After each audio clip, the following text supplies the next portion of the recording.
Romanos, a carta de Paulo aos Romanos, capítulo 12, versículo 12. Paulo diz: alegrem-se na esperança, sejam pacientes na tribulação e perseverem na oração. Vamos ler juntos? 1, 2, 3.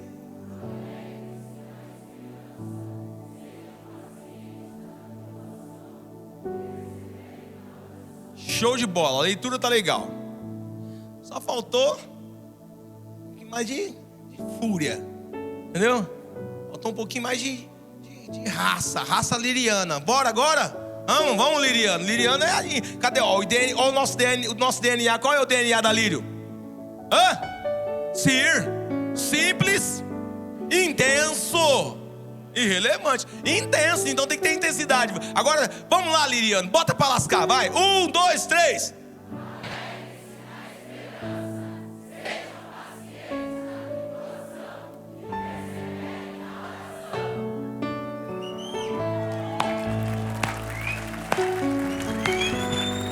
É assim que lê Bíblia, crente. Terra. Agora, olha que coisa interessante. Essa carta foi escrita pelo apóstolo Paulo aos irmãos que estavam em Roma. Por isso que a carta é a carta de Paulo aos Romanos. Era a igreja de Cristo, escutem. Era a igreja de Cristo que se reunia em casas na cidade de Roma, capital do Império Romano. Nessa época, Nero, o maluco, o imperador, cara muito jojo. Na época que ninguém sabia o que era crack, ele já estava desenvolvendo o êxtase. O maluco era brabo, doido varrido. E ele queria, isso aqui é um pedacinho da história, as casas em Roma, no local onde ele estava, em sua maioria eram casas de madeira. E Nero tinha ido conhecer alguns lugares na Grécia, em Alexandria, e ali ele conheceu casas, construções bonitas, lugares incríveis. E ele dizia: eu quero ter assim, eu quero ter uma cidade bonita, né? Esses cortiços aqui não. E o Nero, provavelmente a história, eu não lembro muito bem da história, não lembro se ele tentou negociar para as pessoas saírem de lá, ou enfim. Mas como as pessoas estavam residentes lá, Nero teve uma ideia. Diz a história que Nero mandou tocar fogo naquele lugar. Botou fogo, destruiu Roma, ou pelo menos aquelas casas que estavam todas ali, destruiu tudo no fogo. E quando o Senado foi para cima do imperador, porque descobriram que era ele que tinha tocado fogo, colocaram ele na parede e ele disse: foi os cristãos. Ele já não gostava de crente, então ele coloca a culpa nos cristãos. E agora os cristãos estão sendo perseguidos em Roma. Vocês já ouviram ou já viram sobre o Coliseu? É uma arena, era um estádio enorme, com vários andares. E ali as pessoas assistiam às lutas de gladiadores. E entre esses espetáculos se colocavam seres humanos para lutar contra as feras. Então se colocava 10 pessoas para lutar contra um leão. Se colocava mulheres para lutar com tigres, elefantes, enfim. E quem eram essas pessoas? Os cristãos, que eram presos, mas não satisfeito. Nero começa, ele fala, nós poderíamos, na época não existia eletricidade. Nero inventou a iluminação nas ruas. E como que ele iluminava as ruas? Ele pegava os cristãos, ele colocava piche, pegava a pessoa, envolvia ela de piche, colocava uma camada de pele de animal, de ovelha, e ele lambuzava de piche, amarrava aquelas pessoas em postes, e ao anoitecer, colocava fogo nelas. E as cidades, então aquela cidade ficava iluminada pelos cristãos incendiados. Entre outras maldades que foram feitas com os cristãos. E é para esta igreja perseguida que Paulo escreve. É para esta igreja que está passando por um momento muito difícil que Paulo escreve. E no capítulo 12, mais exatamente no versículo 12 que nós lemos aqui, você consegue mensurar esta carta, esse trecho da carta. Como que eu viro para alguém que está sendo perseguido? Como que eu viro para uma mãe que teve os seus filhos incendiados, seu marido incendiado ou colocado para lutar com as feras? Como que eu coloco essa pessoa e digo a ela: alegre-se, seja paciente, persevere orando? Com a mentalidade nossa, escutem-me, com a nossa mentalidade de hoje, é impossível entender isso. Por que que muitas pessoas leem a Bíblia e elas dizem: eu leio e não entendo nada? Por quê? Porque você está lendo com uma mentalidade humana e moderna. Esse texto não pode ser lido de forma contemporânea, simplesmente olhando para você hoje. Imagine se fosse você que tivesse perdido sua família, seus amigos, e agora você recebe uma carta de alguém com os seguintes dizeres: seja alegre, alegre-se na esperança. Que esperança? Que esperança? Como que você fala isso para alguém que está com câncer, em fase 3 ou 4, em estado de metástase? De uma forma humana, nos dias de hoje é impossível dizer simplesmente para alguém que está com câncer: alegre-se na esperança, seja paciente na tribulação, persevere na oração. Alguém que perdeu o casamento, alguém que o seu casamento foi destruído, você diz para ela: não, alegre-se, alegre-se na esperança. Alguém que perdeu o trabalho, hoje em dia, irmãos, deixa eu dizer, nós vivemos, jovens, olhem para mim, olha aqui, seus miseráveis. Vocês não vão me fazer passar vergonha quando vocês ficarem adultos igual eles, viu? Cresçam no tamanho, mas cresçam também aqui, ó. Porque tem uns marmanjos aqui, que talvez pode ser até os pais de vocês, que quando fica desempregado, quer morrer. Esses frouxos. Não pode ficar desempregado que já, e agora? Quem me defenderá? Quem poderá me defender? E vai para a parede.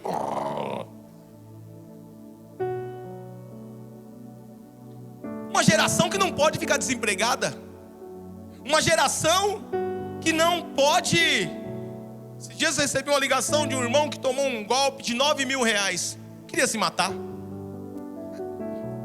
Falei para ele: rapaz, tá custando barato ir pro inferno, hein? Tá barato ir pro inferno. R$9.000 você vai pro inferno?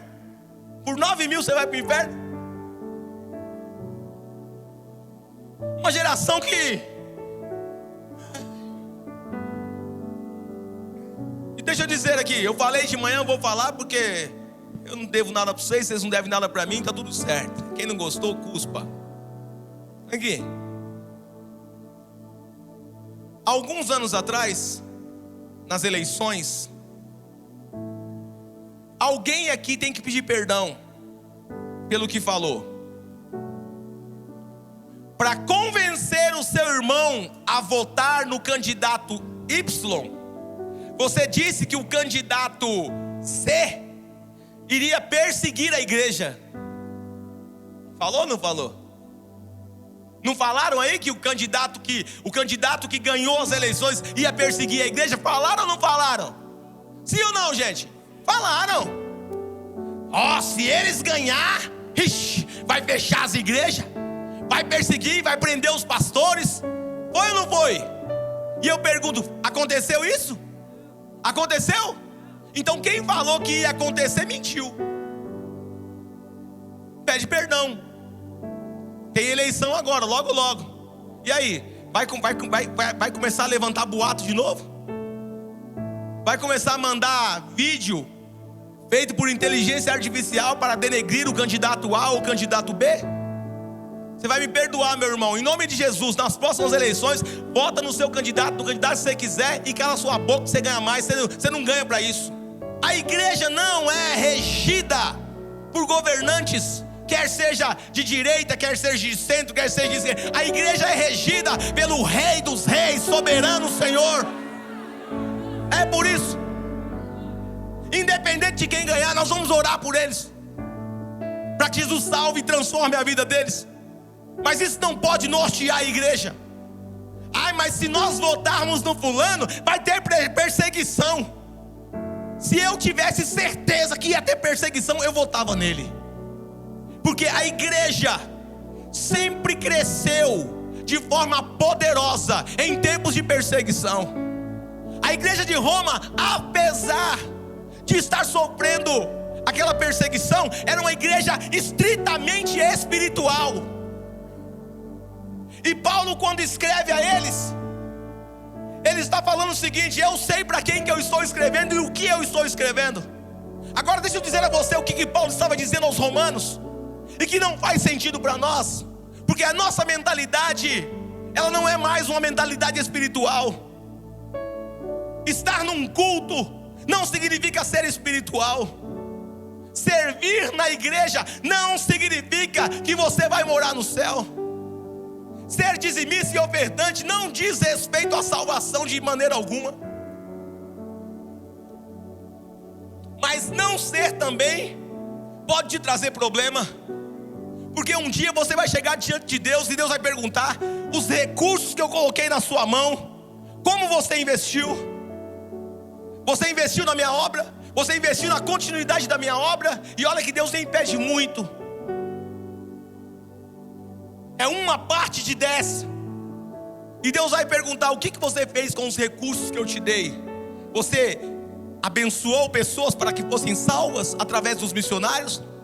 Você contribuiu para que a sua igreja continuasse de portas abertas, recebendo mais pessoas para terem as suas vidas transformadas? Ou você era simplesmente um negligente, um orgulhoso, um egoísta, um mesquinho, avarento, que falava assim: eu não concordo.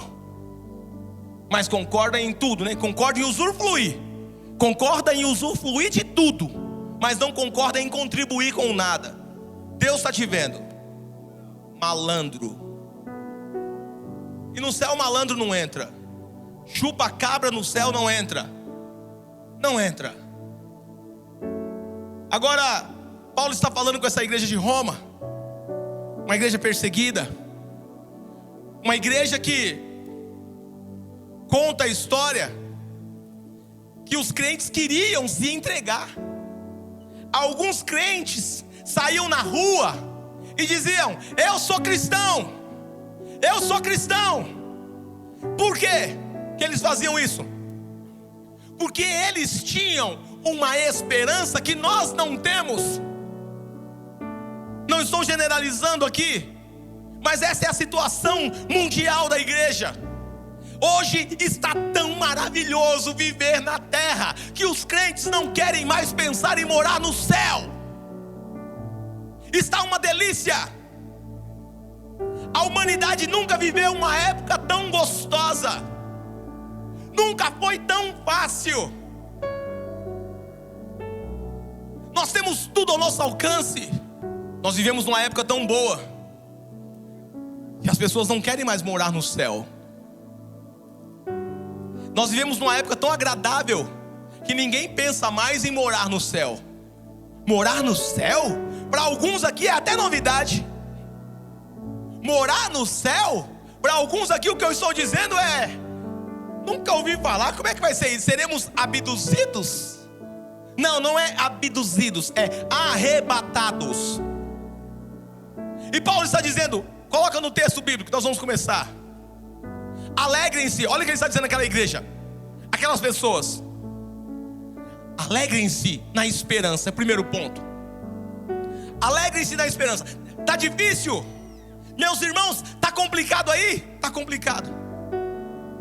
Só concluir um raciocínio que o Espírito Santo me lembrou. Aquele irmão que saía gritando na rua: eu quero morrer, eu sou crente, eu sou crente, eu sou cristão. E os caras pegavam ele e jogavam ele na arena, ou queimavam ele. Sabe por que ele fazia isso?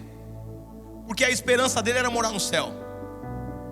Ele sabia que a partir do momento que ele morresse, na hora que a alma, na hora que o espírito deixasse o corpo, ele estaria com Deus. Por isso ele queria se matar, vamos dizer assim, morrer por amor a Jesus Cristo, ser uma testemunha.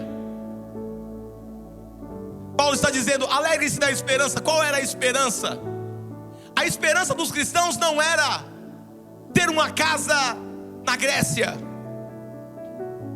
A esperança dos cristãos não era que Nero sofresse impeachment.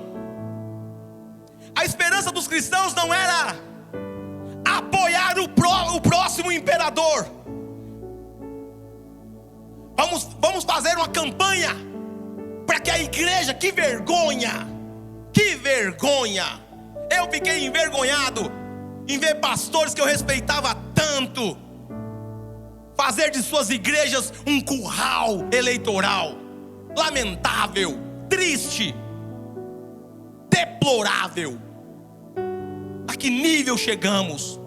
Homens que eram para estar pregando a palavra de Deus, querendo fugir da perseguição. Se o Lula vai perseguir a igreja, qual que era o papel dos pastores? É dizer: irmãos queridos, vem aí um momento onde nós vamos crescer espiritualmente, e quem sabe não é nesse tempo que Jesus irá nos levar. Era esse o papel dos pastores.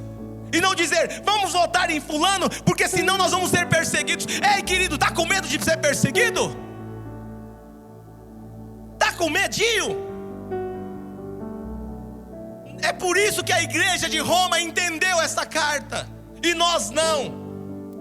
A igreja de Roma leu essa carta: alegrem-se na esperança. Eles não tinham esperança no novo governo, eles não tinham esperança numa nova casa, eles não tinham esperança em serem justificados, ou não, vai ser solto. Não, eles não tinham essa esperança, porque eles sabiam, se fossem presos estariam mortos.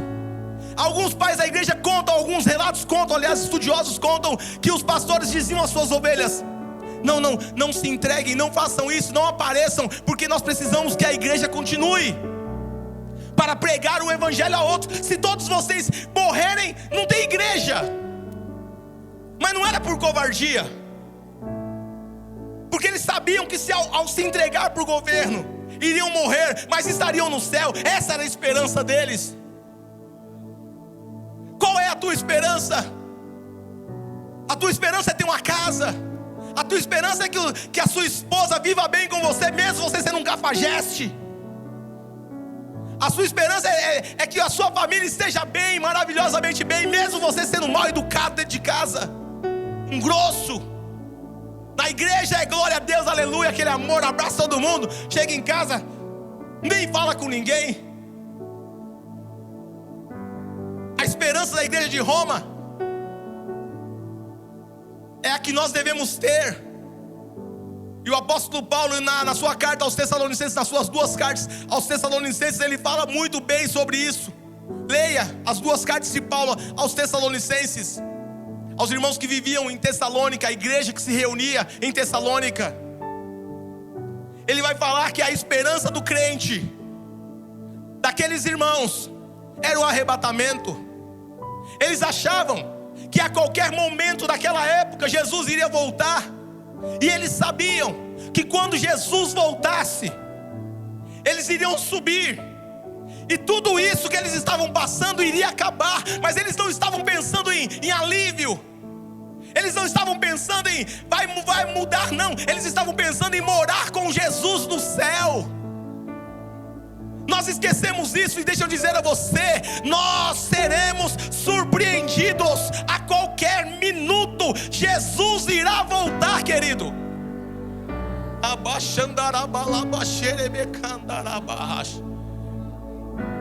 A qualquer momento Jesus irá voltar. Para quem está chegando aqui, deixa eu explicar para você como vai ser.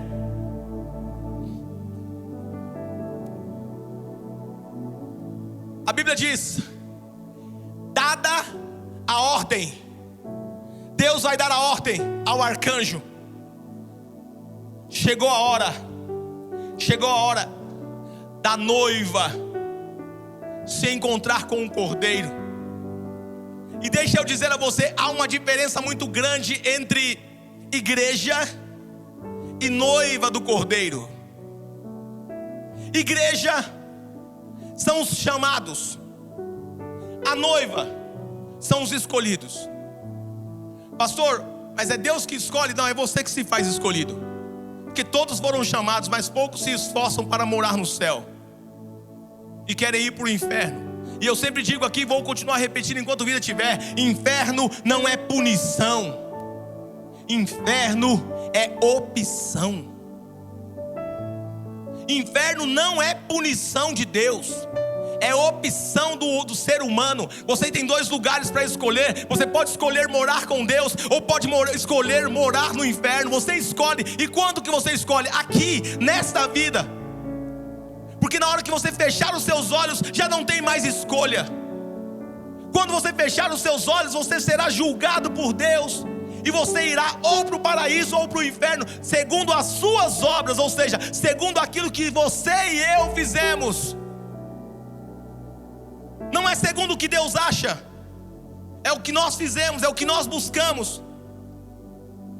Eu estou pregando aqui hoje para pessoas espirituais, ou pessoas que irão se tornar espirituais a partir de hoje, porque o cristão deveria ser espiritual. Mas o que nós encontramos hoje são pessoas carnais, que só vivem as coisas da terra, querem as coisas da terra. É um tal de profetizar bênção que eu nunca vi como nunca antes. Há 20 anos atrás, quando alguém se levantava como profeta na igreja, era para corrigir a igreja. Eu me lembro de cultos que uma irmã se levantava e ela dizia, e ela fazia: ai, rapaz, a alma saía do corpo. A alma saía do corpo, que a gente dizia: meu Deus, ela vai revelar meu pecado. Ai, Jesus, tem misericórdia. Quem aqui já passou? Quem lembra dessa fase? Alguns irmãos, quando você via eles, você até passava pelo outro lado. Hoje os profetas são: ei, meu servo, eis que vou te levantar sobre a terra. Eis que vou te honrar, meu servo. O quê? Eis que trago vitória para ti. Raça de víbora precisa se converter, se tornar espiritual. Peraí, a bênção não é para esse tipo de gente.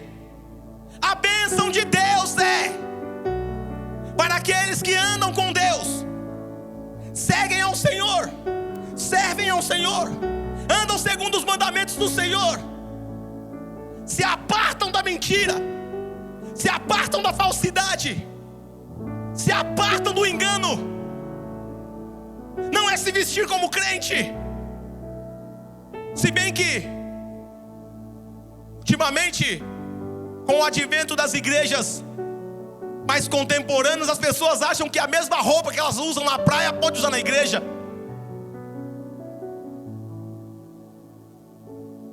Está errado.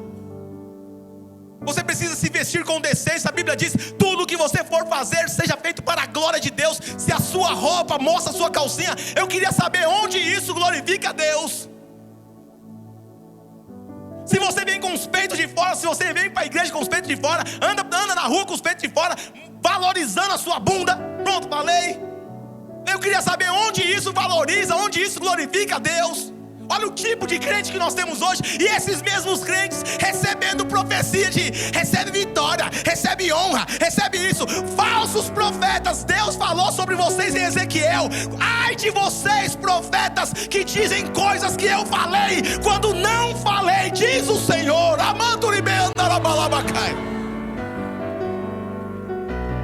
Ai meu Deus. Se você quer glorificar o Senhor, glorifica o Senhor, mas não aplaude somente não. Abra sua boca e glorifique o nome dEle. Agradeça a Ele.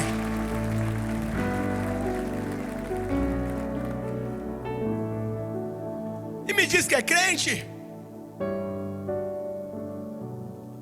Mas agora é gospel nos quintos dos infernos. Quem vai subir aos céus não é os gospel. Quem vai subir para o céu não é assembleiano, não é isso, não é aquilo, não é batista, não é liriano, não. Quem vai subir para o céu são aqueles que lavaram as suas vestes no sangue do Cordeiro, as alvejaram no sangue do Cordeiro. Estes terão o direito de morar com Deus pela eternidade. Estes.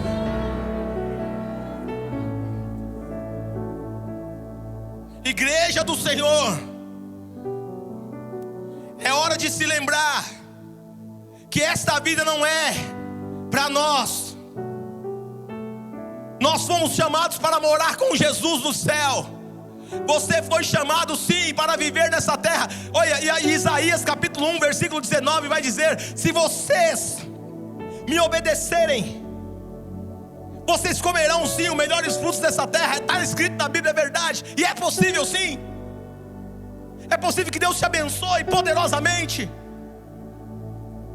Mas Ele também te dá uma responsabilidade. Quanto mais Deus abençoa alguém, mais responsabilidade essa pessoa tem de compartilhar aquilo que Deus tem dado a ela. Não pense em você que Deus está te abençoando financeiramente e que é só para você e para sua família. Não, Deus quer abençoar o mundo através de você,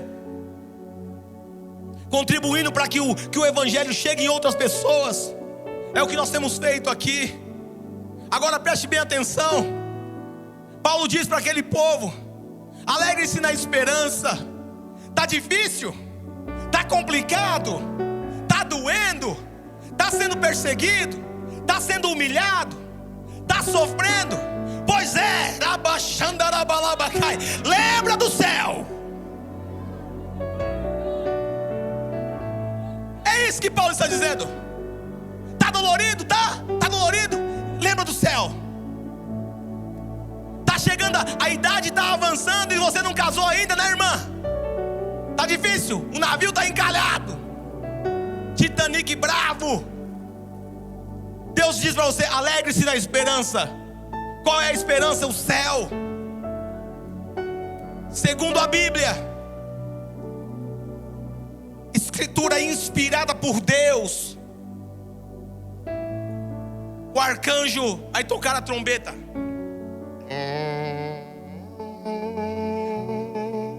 Já foi. Já era. É só isso aqui, ó. Porque a Bíblia diz que no abrir e fechar de olhos, é no abrir e fechar de olhos, um será levado, o outro será, um será tomado, o outro vai ficar. Estarão dois trabalhando, um vai subir, o outro vai ficar. Tem muito crente que vai ter uma grande surpresa. Está conversando com alguém e aí do nada ele escuta uma buzina estranha. E ele vai assim, ó. Buzina estranha. Na hora que ele volta, a roupa da pessoa, os sapatos, relógio, celular, aliança, todos os objetos, tudo no chão. Ele vai dizer: o que aconteceu? E daqui a pouco as pessoas começam a gritar. Um minuto depois as pessoas começam a gritar. Irmão, eu tive uma experiência. Olha que coisa interessante. Deus me fez passar por uma experiência. Alguns anos atrás, um time aqui de São Paulo estava disputando uma partida de Libertadores, que não é o meu time. Meu time faz muitos anos que não disputa uma final de Libertadores. Tenho até pena do meu filho, nunca viu o São Paulo sempre. Calma, Moreno, vamos ter fé. Afinal de contas, nós não estamos ligados a isso. Lá em cima. Estamos escutando, tô lá em casa assistindo o jogo. Voltei da oração, liguei a televisão, tava passando o jogo desse time aí e tal. 0-0, finalzinho, finalzinho. O cara faz o gol. Como não era meu time, quietinho. Irmãos, o bairro estremeceu. O bairro gritou.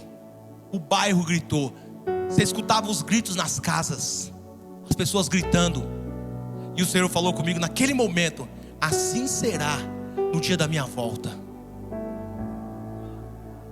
Porque na hora que as pessoas descobrirem que no berço não está a criança, e a porta não foi aberta para ninguém, alguém vai lembrar: eu acho que Jesus voltou.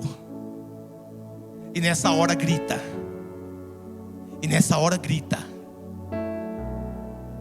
Quando a mãe for no berço e olhar e não ter a criança, a mesma criança que você coloca em empecilho para servir ao Senhor,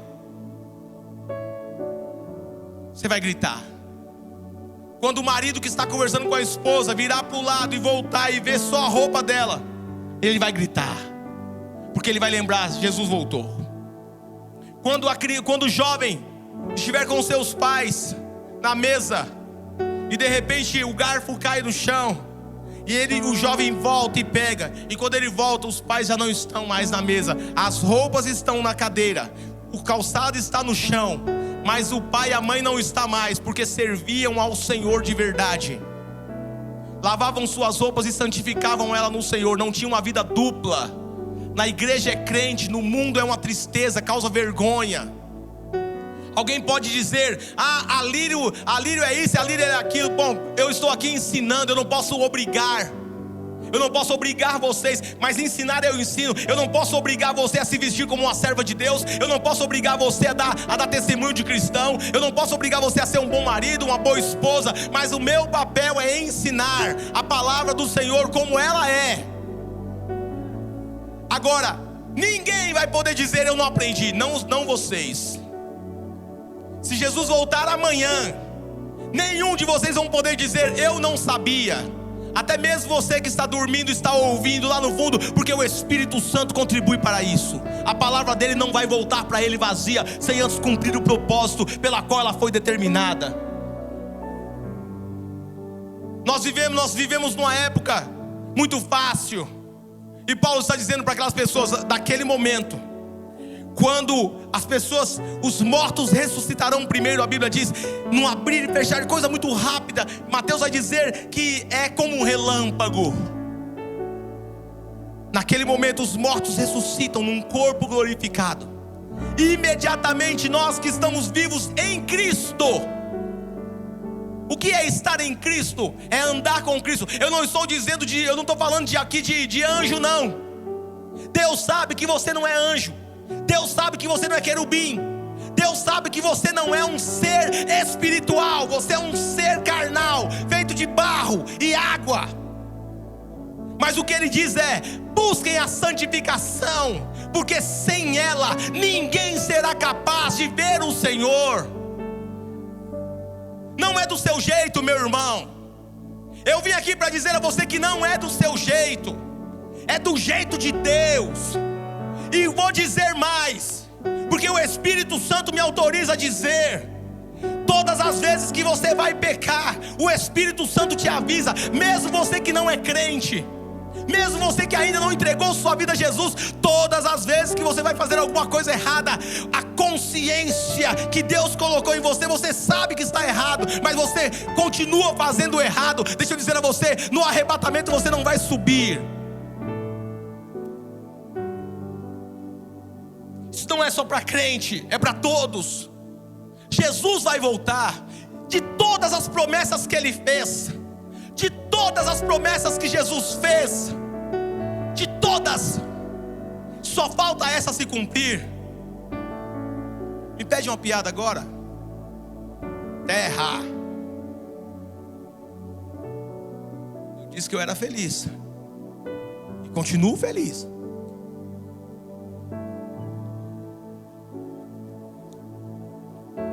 Quando conta uma piada é para arrancar um sorriso dos seus lábios.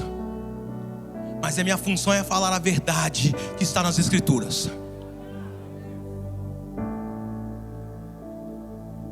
Alegrem-se na esperança. A outra coisa que ele vai dizer é: perseverem, sejam pacientes. Aliás, sejam pacientes na tribulação. Eu já ia falar perseverem na oração, mas primeiro, segundo, sejam pacientes na tribulação. O que é isso? Tá difícil?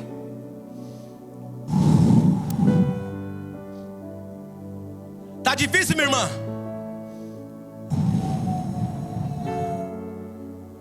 Não é falar: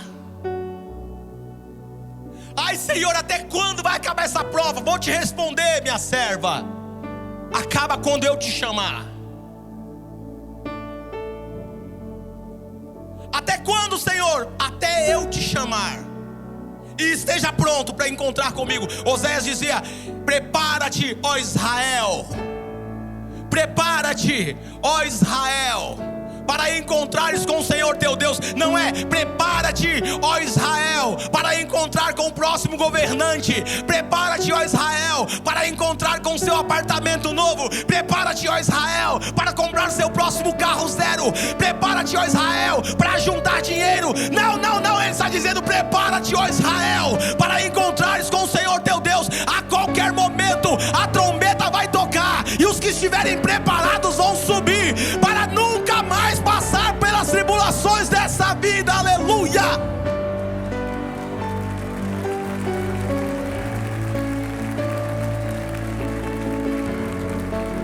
Bendito seja o nome do Senhor.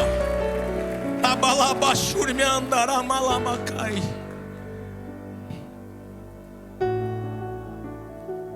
Tá passando por tribulação? Escutem-me. Tribulação é diferente de consequência das suas cagadas.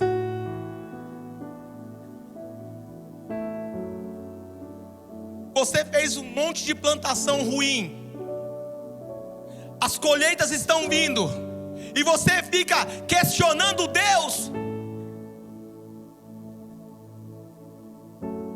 Fumou a vida toda, agora descobriu que está com câncer no pulmão, e pergunta para Deus: Deus, por quê? Você é louco? Você é louca? Eu acredito que ainda tem um pouquinho de humanidade em você para saber que Deus não é culpado pelas consequências dos seus atos. Consequências dos atos não é tribulação.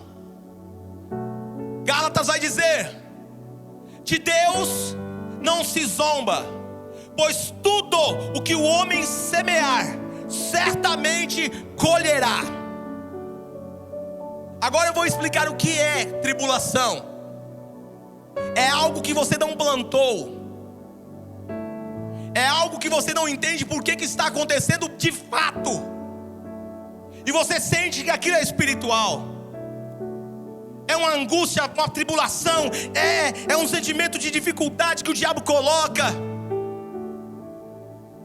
Enfermidades que aparecem do nada e que você tem que ir para ficar indo para o hospital, e bate para lá e bate para cá. Está andando certinho, está escrito lá 40 por hora, está a 40 por hora, vem um miserável a 120 e acaba com o seu carro. Isso é tribulação.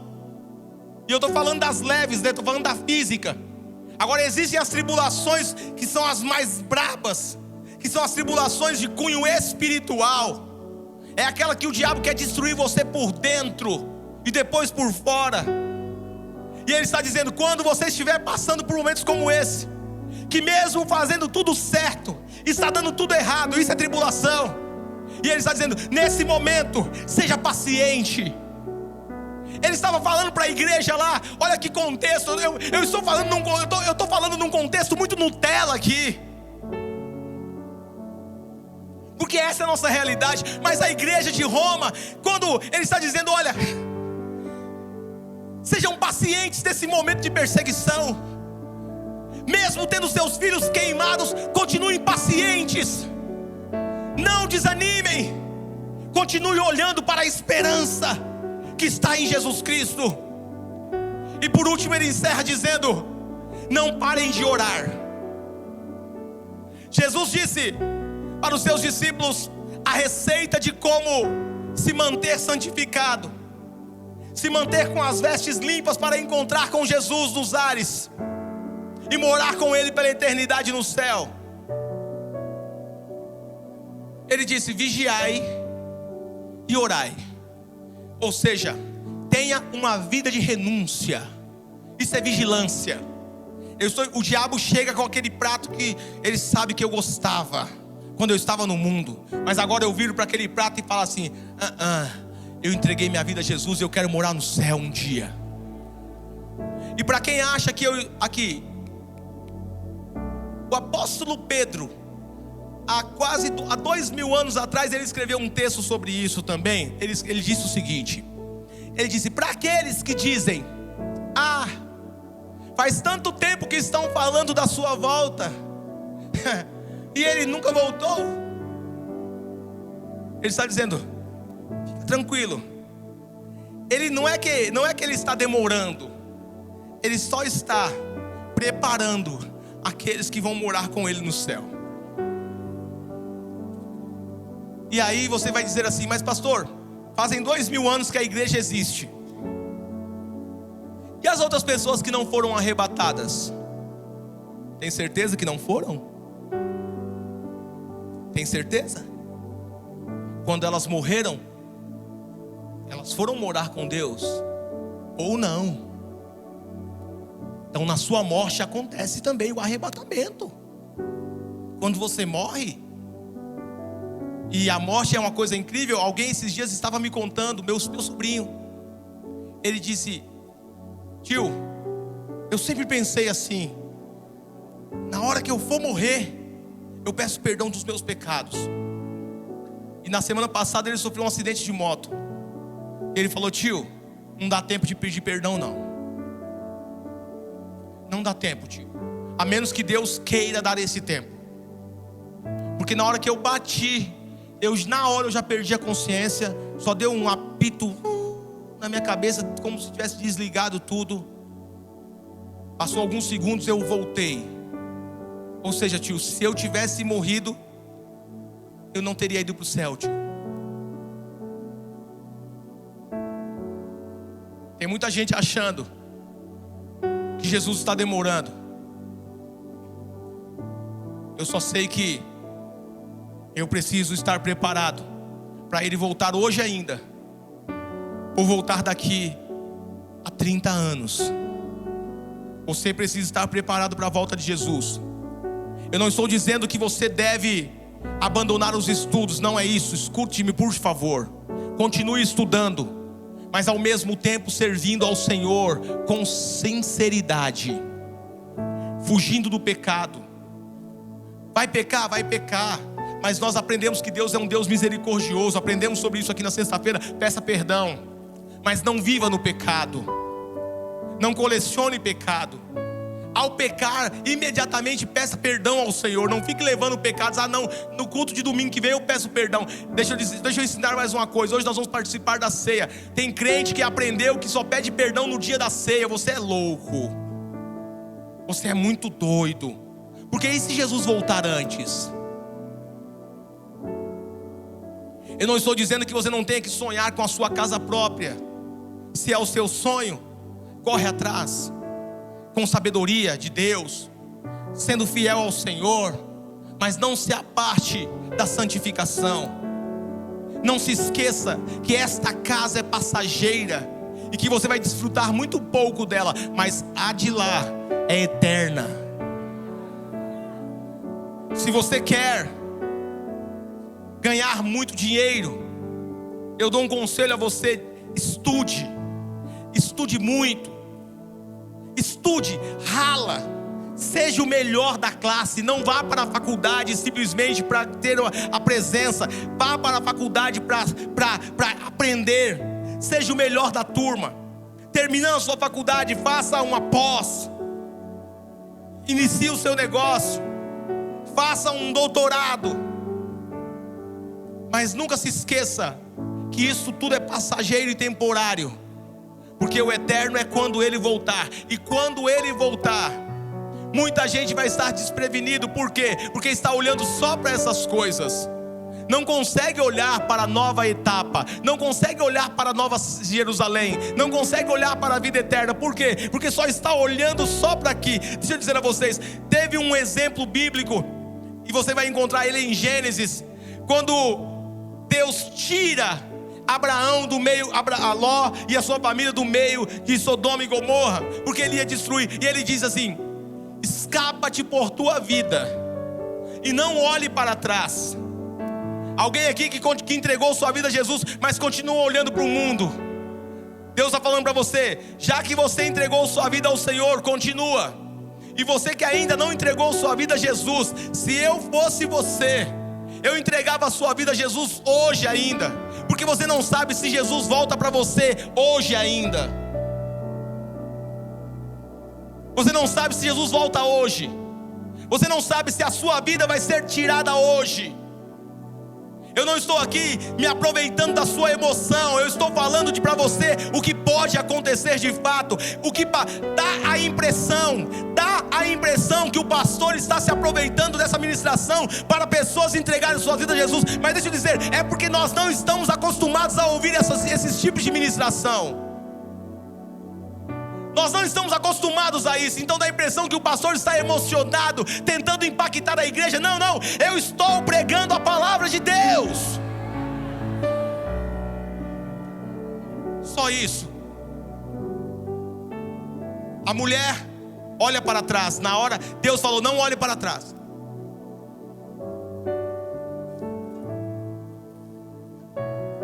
Provavelmente ela olhou e disse: nossa, foi tão difícil conquistar isso. Foi tão difícil conquistar aquela casa. Os meus bois, as vacas, as ovelhas. Vou dar uma olhadinha para me despedir. E naquele momento ela perde a salvação. Entregou a vida a Cristo? Não olhe para trás. Você que está no online, não se exclua dessa palavra. Não fique desatento. Por último, Paulo diz: persevere em oração. Aqui eu poderia ficar mais um tempo, mas nós não podemos, infelizmente. Porque a nossa geração já é algo surreal o que vocês fizeram aqui hoje. Para essa geração isso é surreal. Esse é o único momento que vocês ficaram mais que 1 hora sem olhar para a tela de um celular. Uma geração distraída. Uma geração que o tempo todo está se distraindo. Jesus vai voltar numa hora em que nós não estaremos esperando. O que é perseverar na oração? Continuar orando. Continue falando com Deus. Onde? Em todos os lugares. Onde quer que você esteja. Você levanta de manhã, você já sai orando de casa. E vai orando no ônibus. E vai ler na Bíblia, e vai orando. Chega no trabalho e continua orando. Está orando ali em espírito. Ou se pode, por que não? Qual o problema? Qual o problema? Deixa eu dizer, a gente encontra cada louco na rua aí falando sozinho, não encontra? E por que não dar uma de louco e falar com Deus no trabalho? Mete o louco, qual que é o problema? Está lá no serviço e está aqui trabalhando. Senhor, eu te agradeço, Pai. Eu te louvo, Senhor. Continua mudando a minha vida, Deus. Continua transformando a minha história. Pai, eu lembro de fulano agora. Eu intercedo por ciclano agora. Visita ele com teu Espírito Santo. Senhor, faça isso, ajuda aqui, me pai, tal. E alguém vai chegar e falar assim: você é louco. Aí você fala assim: menos que você. E a pessoa: por quê? Porque eu sei com quem eu estou falando. Eu sei com quem estou falando. E aliás, eu queria também falar com... Vou até aproveitar esse momento. Pai, deixa eu falar para você, chegou aqui atravessando as ideias, essa doida aqui. Ajuda ela também. Dá uma moral para ela. Coloca a paz no coração dela. Enche ela do teu Espírito Santo. Em nome de Jesus, amém. Brigadão, valeu. Entendeu? Vai, mete marcha. Tá fazendo o que aqui? Vai trabalhar. Nesse nível. Porque se o Senhor nos encontrar assim, certamente nós nos encontraremos com Ele no céu. Alguém vai dizer: pastor, pastor, eu amo tanto os meus filhos. Mas eles não querem Deus. Você tem duas opções: ou se apegar a eles e ficar com eles, ir para o inferno juntos, 3, 4, 5. Ou você diz: meus filhos, estou indo para o céu. Se eu fosse vocês, eu ia junto. Se eu fosse vocês, eu ia junto. Lê para ele. Leia a primeira carta de Paulo aos Tessalonicenses. Leia a segunda. Busque as referências bíblicas. Traça lá, sublinhe os versículos. Mostra para eles, ó, a Bíblia está falando isso aqui, ó. Se for mentira, não dá nada. Mas se for verdade, vocês são lascados. Pastor, mas e quando eu chegar no céu? Eu vou lembrar dos meus filhos, pastor, eu vou ficar triste. Eu vou chegar no céu, eu vou lembrar do meu marido, eu vou ficar triste. Deixa eu falar para você, no momento em que aconteceu o arrebatamento, nós não nos lembraremos de mais nada dessa terra. De mais nada. Não teremos mais lembranças que nos trarão dores, porque a Bíblia diz que lá no céu não há dor, não há choro, não há tristeza, não há pranto, não há morte, não há luto, não há nada disso que acontece aqui. Que o Espírito Santo fale ainda mais ao seu coração, não só nessa semana, mas por toda a sua vida. E eu quero fazer uma última pergunta.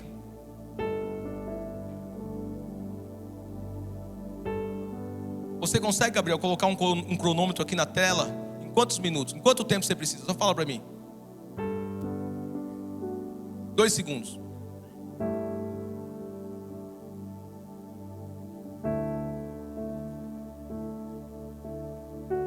Oi? Um cronômetro de um minuto retrocedendo.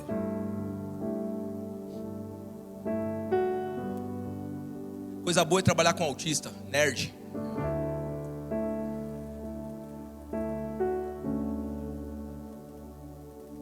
Se Jesus voltar, pode tirar aqui, por favor. Se Jesus voltar quando esse cronômetro zerar, você sobe ou você fica?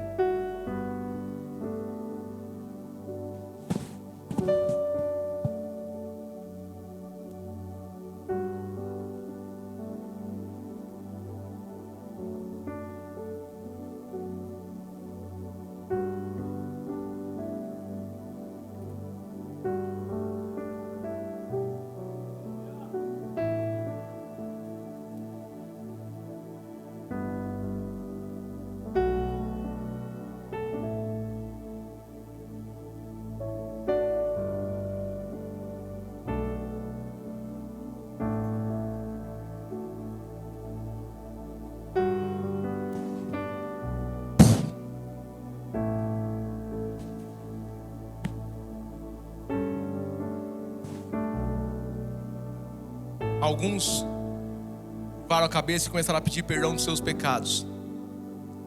Outros ficaram só olhando para o cronômetro e falando: a casa caiu. Deveria ter pedido perdão dos pecados.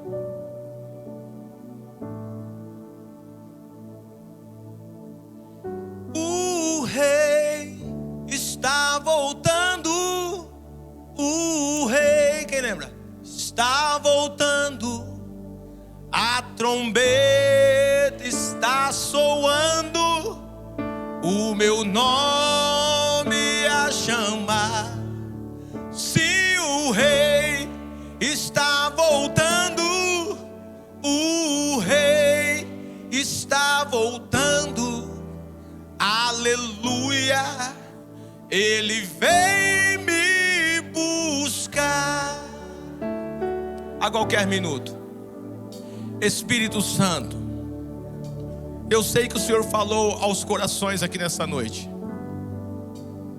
e agora é contigo. Continue falando com eles, para a glória do teu nome. Eu quero, Senhor, abençoar esta palavra no coração de cada um deles, e pedir, Senhor, que o Senhor continue ajudando-nos a nos santificar. Ensina-nos, Senhor, a lavar as nossas vestes todos os dias, em todos os momentos, do sangue de Jesus. Aqueles, Senhor, que ainda não têm o passaporte para o céu, aqueles que ainda sentem que não estariam no céu hoje se fosse o arrebatamento. Ah, papai, coloque no coração deles o que devem fazer e como fazer, para estarem prontos para esse dia, e que possamos todos nos encontrar contigo no céu. Amém.